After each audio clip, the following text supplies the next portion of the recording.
দর্শক আসসালামু আলাইকুম। আশা করি আপনারা ভালো আছেন, আমিও ভালো আছি আলহামদুলিল্লাহ। আজ আপনাদের সঙ্গে আবার শেয়ার করতে আসলাম নদীর চেলা মাছের দু পেঁয়াজু।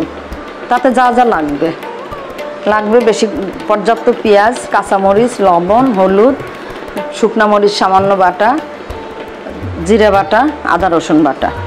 এখন তেল দিয়ে দিয়েছি, এখন এটা মাখাবো। খুব সুন্দর সুস্বাদু একটা চচ্চড়ি, বেশি কিছু লাগে না, শুধু পেঁয়াজটাই এটার মেন মশলা।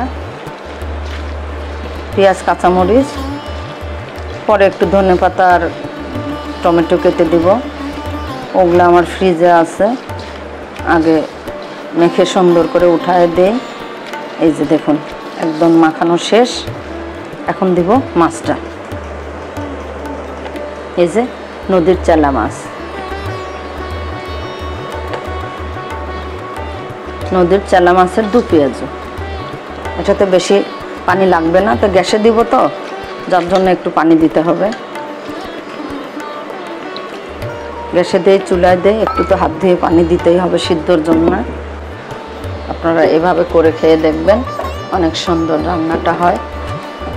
এটা হচ্ছে নদীর চেলা মাছের দু পেঁয়াজু। গ্যাসটা দিয়ে দেই, দর্শক ঢাকনা দিয়ে ঢেকে দেই। দিলাম টমেটো এবং ধনেপাতা।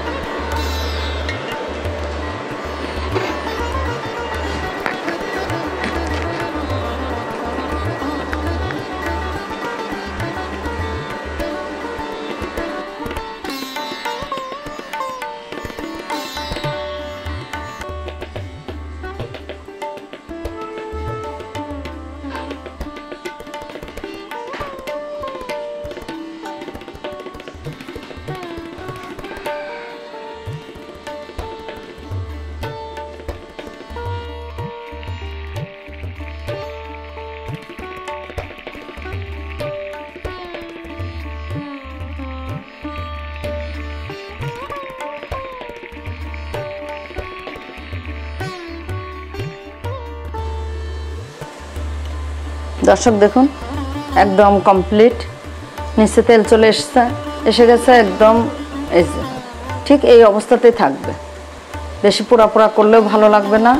আবার দর্শক দেখুন একদম হয়ে এসেছে কমপ্লিট। গ্যাসটা বন্ধ করে দিব।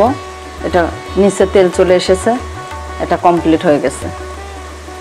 আপনারা ভালো থাকুন, যে যেখান থেকে দেখছেন লাইক কমেন্টসের জন্য আশা করি ভালো থাকবেন। আসসালামু আলাইকুম, আল্লাহ হাফেজ।